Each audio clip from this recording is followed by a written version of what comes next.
This episode of Conversations with Nicole is brought to you in part by the Tallahassee Alumni Chapter of Delta Sigma Theta Sorority Incorporated, Temple Fit Health, and Sangria Empowerment Network. For more information on World AIDS Day, visit worldaidsday.org or hiv.gov.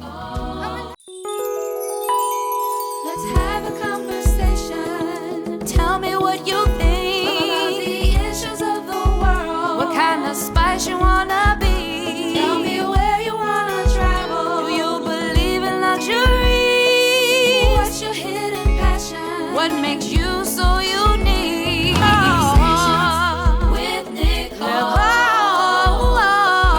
Conversations with Nicole. Conversations with Nicole. Conversations with Nicole. Greetings. Welcome to Conversations with Nicole. I am Nicole Everett, your host, and today we are highlighting World AIDS Day 2020, which will be on Tuesday, December 1st. Today, my special guests are Dr. Danyelle Williams, as well as actress and activist Sheryl Lee Ralph. Welcome, ladies. Thank you. Oh, welcome. Thank you so much for having me. My absolute pleasure. So World AIDS Day is something that's been going on for quite some time. Danyelle, as a pharmaceutical health professional with the state of Florida, give us a little history about HIV/AIDS and what it is and how people can prevent contracting the virus. Okay. Well, HIV was first discovered in the early 80s. The first case was reported to the CDC in 1981, and it stands for human immunodeficiency virus. And so it's a virus that attacks our immune system. And our immune system is the body's natural defense system. So it's what protects us from getting sick. And so HIV actually targets and destroys cells that make up our immune system, which we call fighter cells. And specifically, these cells are CD4 cells. And so what happens when a person gets HIV then goes and targets these CD4 cells. It replicates itself within the body, thus weakening your immune system, which in turn weakens the body's ability to fight off diseases such as the common cold, the flu, or pneumonia. And so a way to think about it is, let's say your home represents your body and you represent your immune system. So you have someone that breaks into your home, right? And you immediately recognize that that person is not supposed to be there. They're a stranger in your home. And so they're a danger to you, right? And so what happens is you go into defense mode, right? Because you're trying to protect what belongs to you. Mm-hmm. And so once you recognize this foreign invader, you immediately say, hey, I'm going to fight you. I'm going to do all that I can to get you out of my home. And so at first, your immune system does a pretty good job of fighting off this invader. But before you know it, you look up and you see that the invader has multiplied, kind of like if you think of a cartoon where you're fighting an adversary and all of a sudden you have these little pop-up bodies that just surround you. And so eventually over time, if left untreated, then you have basically you're ganged up upon, right? And your immune system is no longer able to fight off that infection. And so what makes this extremely dangerous is that once your body's defense system is depleted and defeated, you are open to certain diseases that in a normal person wouldn't cause as big of an issue. But in someone that has a weakened immune system, they are more prone to serious, even life-threatening conditions. And so what happens is we need to make sure that we're educating people on how to prevent it. So one of the ways that HIV is transmitted is through unprotected sexual intercourse. And so making sure that someone knows how to use a condom, right? So that protects you as well. HIV can also be transmitted through direct contact with blood. So if you are an injection needle person and you inject medications or inject drugs and you share needles with someone else, that person could actually have contaminated HIV, which could come into contact with you. So that's another way. So you want to avoid needle sharing if possible. Then also STDs, right? Most people don't think about it, but STDs can actually increase your risk of getting HIV.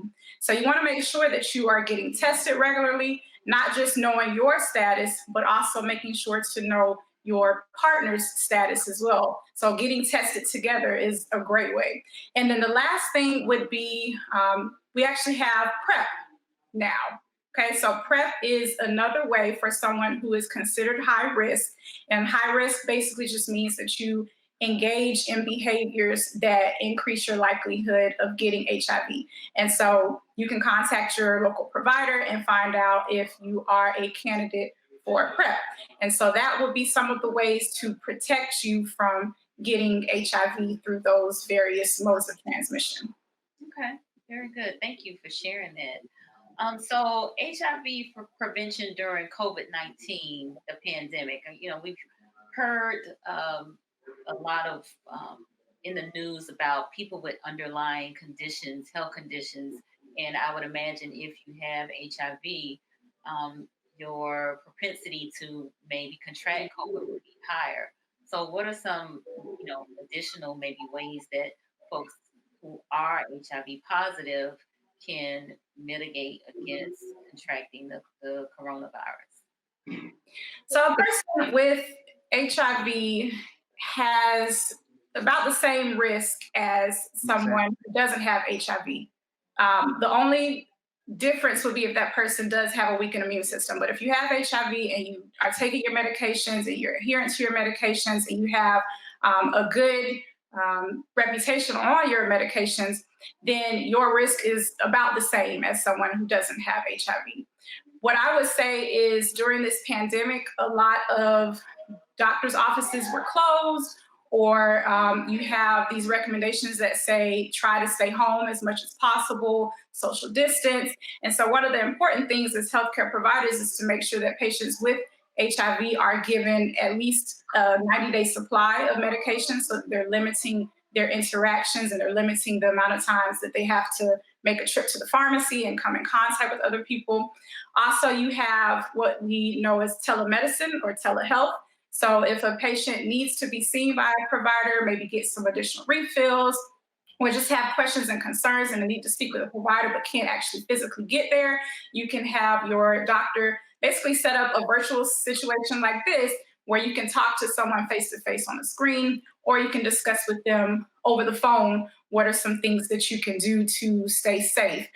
But as far as, just your regular CDC recommendations, such as making sure that you avoid travel if possible, avoiding large crowds and gatherings, which is very difficult for humans. We're social creatures, so we need to be around others. So it's very hard to stay isolated, but just making sure that you're following those local public health officials' guidelines during this time if you have HIV.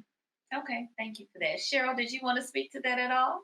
Well, I think, it's very interesting when you hear Danyelle tell you about the disease, there are some things that people can do to keep themselves from both of these viruses. When we first started fighting HIV and AIDS, and it was discovered that a condom was a known barrier to stop the advancement or to stop people getting the virus. That was a known barrier to stop them from getting the virus, was to use a condom. Do you think we could get people to use condoms? There were all sorts of excuses. It didn't fit. It didn't feel good. It wasn't natural. They just wanted to do it raw. All these kind of things. People didn't even want to touch a condom, which right about now, it's feeling very similar because you've got pockets around the country where people do not want to wear a mask in this time of the coronavirus. It doesn't fit. It doesn't feel good. I can't breathe. As if HIV or AIDS feels much better. As if coronavirus, COVID-19, being intubated feels much better. There are very simple things that people can do. Safe sex. Know your sexual history. Use a condom. Corona, wear a mask. Don't just wear it for yourself, wear it for others around you. See, because if you can put your own mask on first, help yourself before you help others. Those are two things that everybody can do to keep themselves away from both of these viruses. Hadn't thought about it from that perspective, but makes a whole lot of sense. Whole And lot of sense. yes, when we ride on the airplane and they give us those instructions, they talk about you putting on your mask first before helping others, right? All the time. We Yes. hear it all the time. And somehow we believe it has nothing to do with us. Hmm. But it has everything to do with us and everyone around us. I mean, we are talking about Florida. I'm here in California where we're about ready to go into another shutdown. Yeah, we are close to that as well. We got a number of cases, in particularly in South Florida, in the Miami-Dade area, and it's absolutely insane. So we have got to do our part. And as you have stated, part of that is wearing our masks, socially distancing, washing our hands.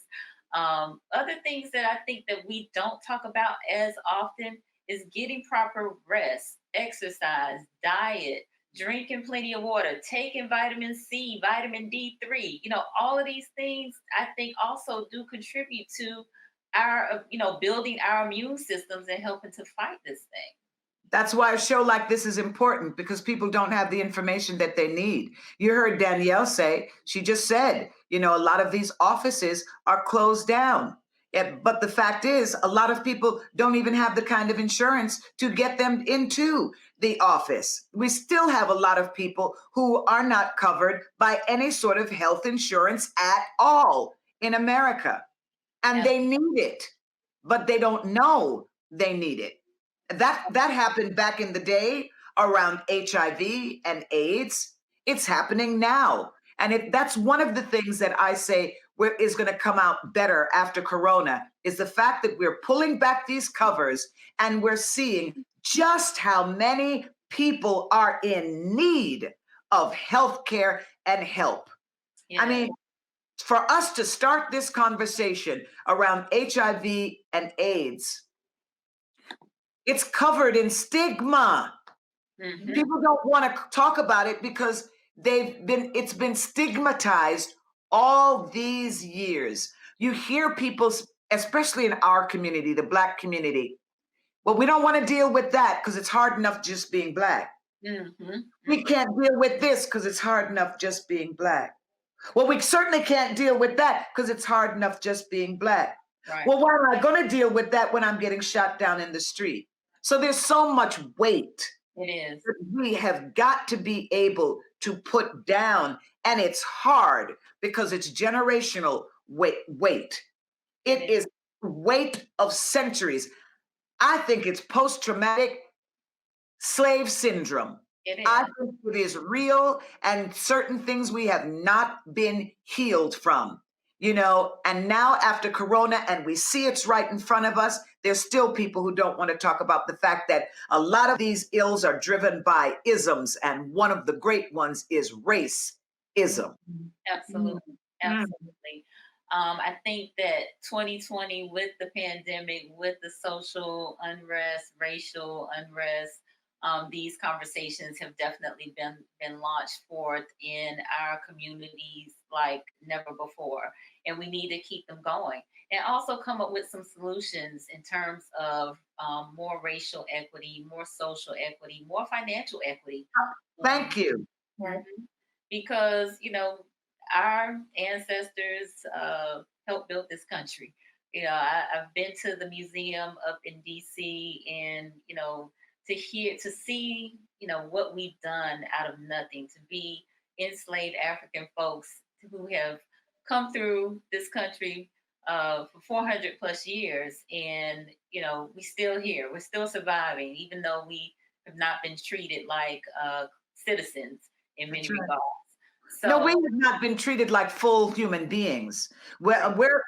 I think it's like we go all the way back to the Constitution, where we were what, 3/5 of a human being? We Yeah. weren't a full human being. We were not seen as a full human being. And obviously, by what we're seeing going on socially, what we have been seeing, what we have been watching going on across this country, there are people who still do not see us as full human beings, as if we don't bleed the same blood, as if we don't suffer the same way. And too many of us are right where we have always been when it comes to America, and that is on the front line. Hmm. We are and always have been essential to America. And now, when it was HIV and AIDS, I mean, we caught the brunt of it, because Hmm. as much as America wanted to show gay people how much they hated them, they wanted Black Americans to know we don't care about you. Yeah. We're worse than the full hate. We're just indifferent. Yeah. Yeah. And that cost us many, many lives. And now look at this whole coronavirus, Hmm. costing us many, many lives. Yes.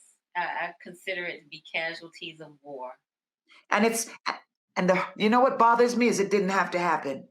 Hmm. It didn't have to happen. And what bothers me is that there is no mandate that says this country, these 48 contiguous states, Hmm. right? This is what we're doing to stem the tide of this disease for all of us. Okay, Montana, maybe you don't have a lot, but if you don't stick by the rules too, it'll soon be you and the few you've got. Okay, Wyoming, Idaho, all of those places that run through the middle that may not have been hit as hard. Hmm. We're all going to do the same thing for everybody. We don't have that. And so many people are dying and they don't have to die. So many people people transpired because of HIV and AIDS. It didn't have to happen. Yeah. They didn't care. We did not get the information. Just like Juneteenth. Yeah. Everybody's celebrating Juneteenth now because they know what it is. They know what it means. Right. I wish we'd have a celebration that Black folks are like, oh, hold up, wait a minute, I'm important. Oh, I'm essential. Oh no, that comes with a value. Oh, you got to raise how much money I'm making. You got to call out a task force and stop people from shooting me in the street. Because I'm worth something. Yes.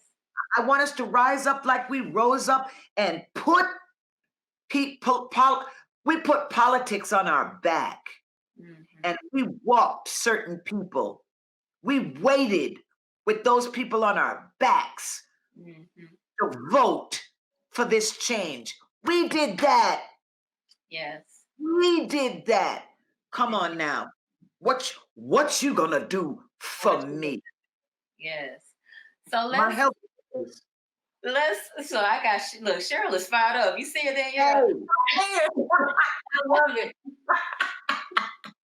It's all right. We say a change is gonna come. I'm like, you doggone right. And the change is gonna happen now because we got a whole army of young people. They know better. They know better. They're gonna do better. Things are gonna be better. You turn on your TV now, there's shows on, talk shows. You didn't see a whole lot of Black people, did you? You see Black people now. Thank you. Yes. Second year in the world, sexiest man in the world. Black man, thank you. Catch up, people. Catch up. All right. Yes. So our voices matter. Yes, she's sipping her tea. So I definitely want you to talk about Diva, because Diva is celebrating 30 years. The Diva Foundation is celebrating 30 years this year. So just talk to us briefly about, why Diva got started, what Diva stands for, and some of the work that you're doing currently in the community. I founded Diva, divinely inspired, victoriously aware, AIDS aware, alive, awesome, audacious. If it was Sunday, we would be anointed. Yes, diva foundation. And I wanted to raise awareness for us. You know, my husband, a politician, always says, follow the money. If there's a Mhm. problem, follow the money, you know? And when the disease HIV and AIDS, it was just, we didn't even have HIV. It was GRID, gay related immune deficiency disease, GRID, Mm, or it was that gay men's cancer because mm, people wouldn't use their voice. They wouldn't say it out loud. And I said, right, we have to fight this. We have to fight this. So I created Divas because people would pay attention to a woman with big hair, big voice, big attitude. So that first year through the foundation, I called up a lot of those women. I called up Debbie Allen, Brenda Russell, Mary Wilson. There was a great singer, still is, Sheryl, Shaka mhm, Khan. I called them all up and I said, I need us to just take to the stage the light, the mic, and the divas simply singing to raise awareness, to let people know about our worth. And it was very hard because, like I said, 30 years ago, people didn't want to talk about this. And mhm, they were not hesitant about telling me that I was stupid, about telling me that all I was doing was making people anxious. It was hard enough being Black. Why are you making this a Black thing? As if I was making it a Black thing. It was already a human thing. It right. was already a human thing. I remember one person went so far as to tell me that God would find no favor in me. Talking Oh, about that. Oh, yeah. Talking about those people and that disease. And every time you would try to have an open conversation, they tell you, just stop it with that. It was so strange when years later, you turn on the TV and there's a series like Pose, and it's like, that's what I'm trying to tell you, you all. This is what happened, right. and here we are now. And once again, there's more silence. People don't want to talk about HIV. They don't, because it's manageable now. Mhm, They don't want to talk about the fact that people still die of AIDS. mhm, We still die of AIDS in right. the South, Mhm, Florida, Louisiana, Alabama, Mississippi. We still die of AIDS.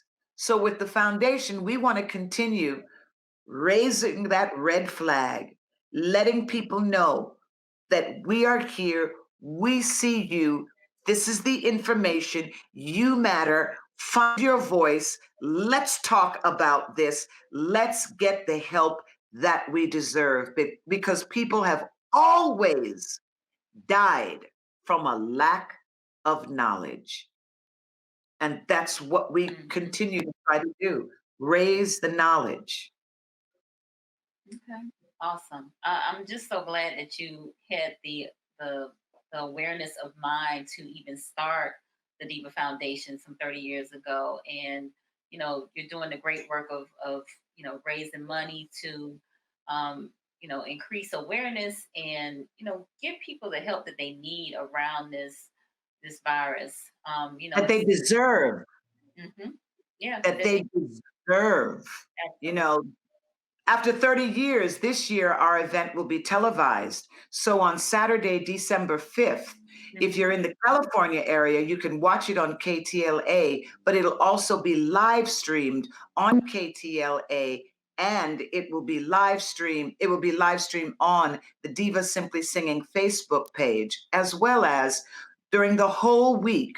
I call it Diva AIDS Awareness Week, not just a day. Starting Okay. on December 1st, we're going to have workshops and panels every day for people to have access to information from trusted messengers all week long from the 1st through the 6th. Awesome. Awesome. What are some of the challenges that you have found in this work outside of folks not, you know, in the onset, wanting to talk about the disease, the virus rather, and, AIDS? What are some of the challenges that you face? Um, not being an HIV positive person, Mm, not being a gay person, and not being a white male person. Those were some of the very early challenges. And all kinds of people would always ask me, why are you doing this? Why do you care? And more than that, what's wrong with you? mm, mhm. As if it was not enough to be just human and care. So starting, in the beginning, it was about my gender, it was about my color, it was about my status, and that I just learned that people will always create certain barriers to keep others out or not to connect others. After 30 years, to hear companies say, I'm sorry, we've overlooked you. Mm, wow. It's You real popular it's real popular to be Black now. How about that? And we need to work to make sure it stays just that way. People have Absolutely. got to know. So on the flip side, I wanna know what you believe have been some of your successes My successes, in the Diva I think, Foundation space, yes. in raising awareness, in trying to do our best to erase stigma. My father used to always say, if you do your good works and you help one person, that's a lot. I was Mm, in New Orleans, and a young man, I had written a one-woman show called Sometimes I Cry, which we were going to be doing a celebrity reading of it during the AIDS Awareness Week, December 1st through 6th. And this young man walked up to me and he said, Miss Ralph, you came to my college because I was speaking at HBCUs and other colleges across the country. He said, you came to my school, Miss Ralph, and I heard you speak. And I went and got tested, and you were talking about me. mm, It was me. I got wow. tested. I'm positive. That's my mother over there. My mother still loves me, and I'm going to fight this thing, and I'm going Mm, to live because I heard you talk. Now, if that's all I ever heard, ooh,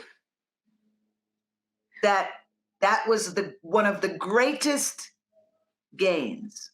Another mm, one was I was speaking on the mall in DC, and they were rolling out the AIDS quilt. And I asked somebody about the inclusion of Black people. mhm, Come to find out that they had like 500 miles of the quilt at the time mhm, with less than 50 feet for Black people. I would say maybe 3 miles, maybe mm, 5 miles for Black names. And I partnered with them and I said, we have got to include Black folks. So we right. crossed through the South, we found quilters, and we started adding Black folks' names. The people that lived next door to me during my childhood, they had a daughter. She was a year younger than me, and we were always having a race to fame. Who was going to be famous first? And she died soon after, Dreamgirls opened. Her parents came to meet me during one of the quilting experiences in Atlanta, and they said, Cheryl, we came to join you to add Sherry's name. Mm, And they shared with me that Sherry had died of AIDS as a result of a drug habit. wow. And they stood with me. We wrote her name, included her in the quilt. We put the first stitches in her name. If that was all that happened, that a Black family came out and said to me, I'm standing with you to add my daughter's name to this quilt, that would have been a lot. Yeah. Those are the kind of gains that are important for me with the Diva Foundation. We've never been transactional. We are Mm, intentional with letting people know that they are loved, they are not forgotten, they are included, and they deserve the best that God has for them, just like everybody else. So If that's all that happened in my years of doing the work, it would be good. Beautiful. We're going to take a pause right here, but when we come back, I want you all to share with the audience how they can connect with you and tell us what your greater work is. We'll be right back. Conversations with Nicole. This episode of Conversations with Nicole is brought to you in part by the Tallahassee Alumni Chapter of Delta Sigma Theta Sorority Incorporated, Temple Fit Health, and Sangria Empowerment Network. For more information on World AIDS Day, visit worldaidsday.org or hiv.gov. Thank you so much, Nicole. Welcome back to the Transformation Place with me, Gian Jones, the #1 wellness expert in the world. And today, or this week, we are talking about the benefits of yoga. Now, the National Center of Complementary and Integrative Health tells us about various benefits regarding yoga. However, I am going to provide you with 5. Number 1, yoga helps to improve general wellness by relieving stress. Number 2, yoga improves sleep. Number 3, yoga helps to relieve low back pain and neck symptoms.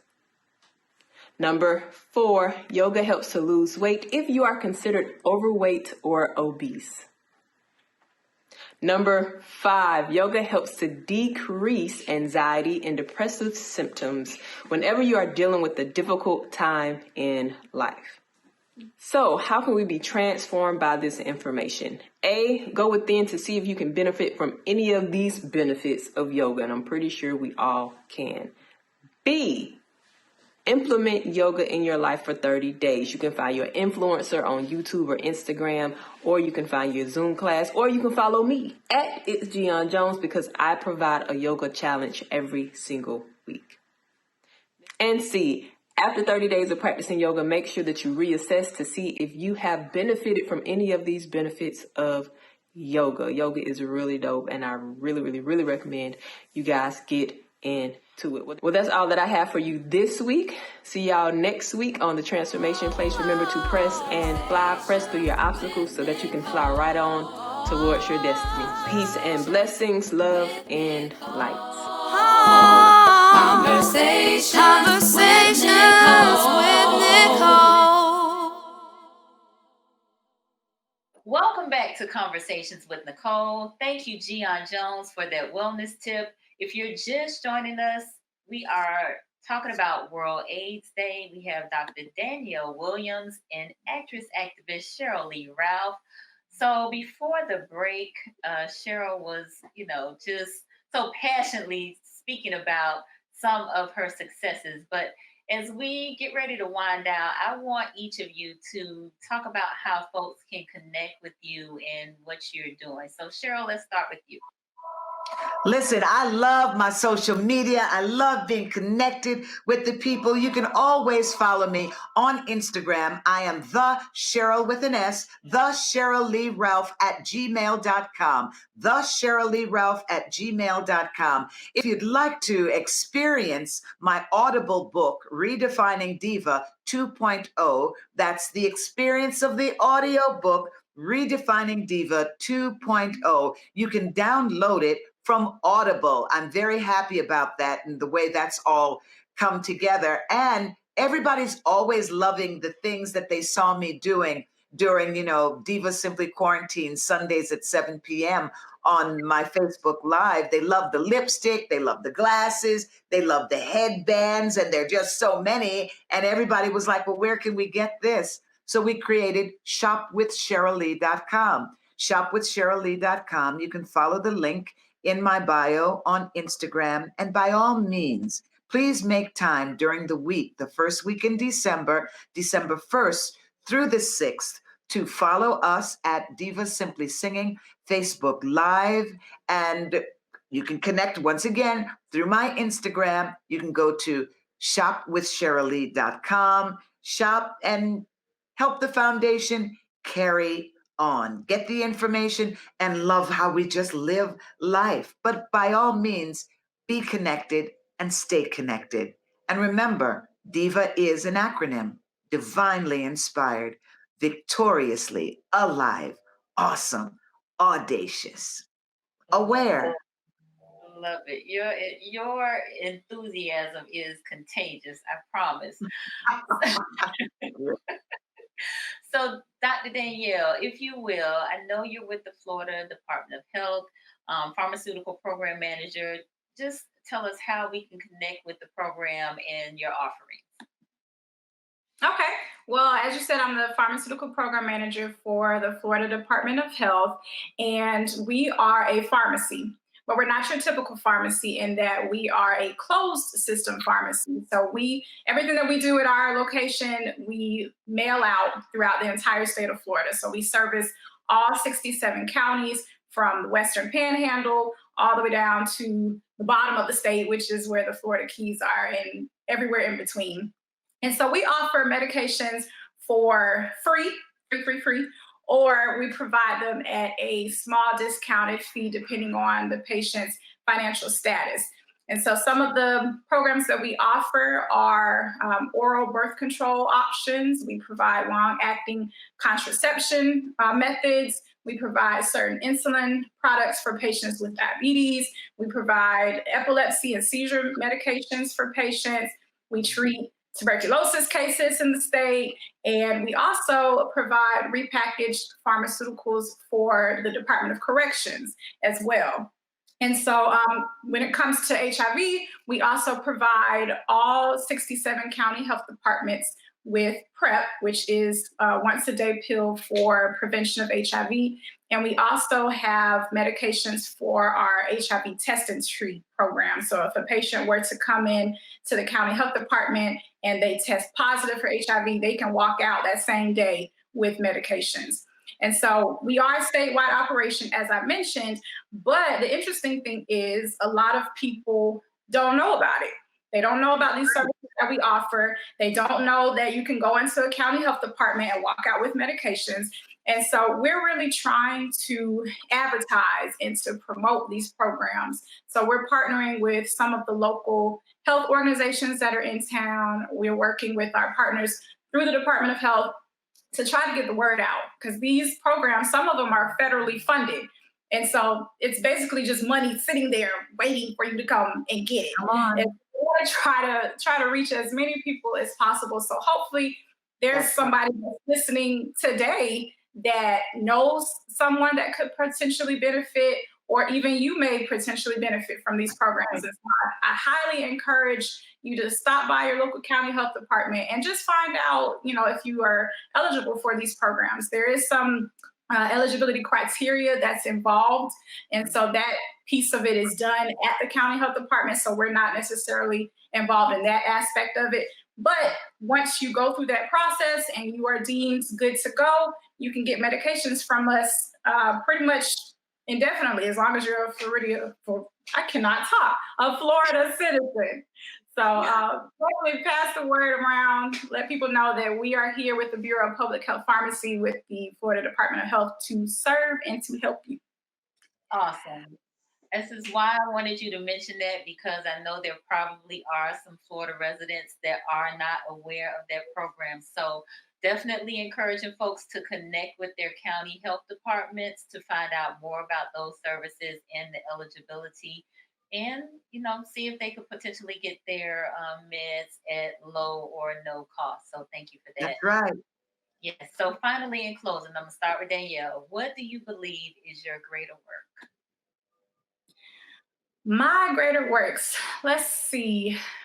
I would say to serve the least of these in whatever capacity that I can. So just with the programs and services that we provide, these patients literally have nowhere else to go. A lot of them are uninsured, underinsured. Some of them are homeless. Some of them just went through a job loss with COVID, so they lost their health insurance. So these are people who have been turned away, who have been overlooked, who've been cast to the side by society, who have been told no time and time again, who have been told, I'm sorry, ma'am, I'm sorry, sir, I can't do anything for you, I can't help you. Those are the patients that I want to reach. And so whether it's using my platform as a pharmacist or just being a human being who cares about other people, I want to be able to give of myself every day for the rest of my life to be able to serve that clientele who otherwise no one would take a second glance at. So I would say that would be my greater works. Love it. Thank you for sharing that. All right, Miss Sheryl Lee Ralph, what is your greater work? My greater work is just letting people know how much they matter, how much they count, how important they are while they are breathing on this earth. People take for granted the life that they're living. And I'm like, no, it's so important. You're so important. Because no matter what you think about yourself, when you're not here, it changes everything for somebody. So I just want to encourage people to know that their crown has been paid for. So you might as well wear it. Take it out of the box, dust it off, put it on, and just go on and be your wonderful self. Because like I always say, you got to put that on, your own mask on first, baby. Put your own mask on first before you try to help anybody else. The help you're looking for is at the end of your own arm. Come on, just rescue yourself so you can be better to everybody else. That part. Love it. Well, thank you both for your time and the valuable information and encouragement and awareness that you have brought to this topic of HIV/AIDS. Hopefully, folks will benefit greatly from this broadcast, and let's keep this conversation going. There you go. Absolutely. Thank you. That's all the conversations we have time for today. We'll see you next time on Conversations with Nicole.